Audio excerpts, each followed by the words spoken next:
Il ponte tibetano Avis di Valli del Pasubio è un ponte sospeso situato nel comune di Valli del Pasubio, in provincia di Vicenza.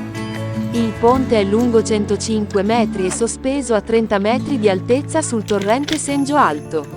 Il ponte è stato inaugurato nel 2016 ed è diventato una delle attrazioni turistiche più popolari del Pasubio.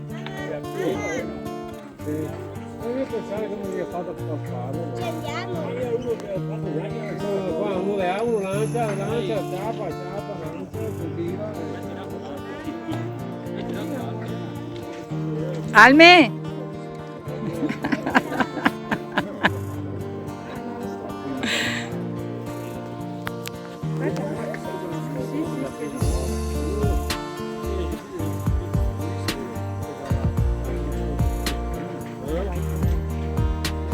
Ora riesce Che sono qui.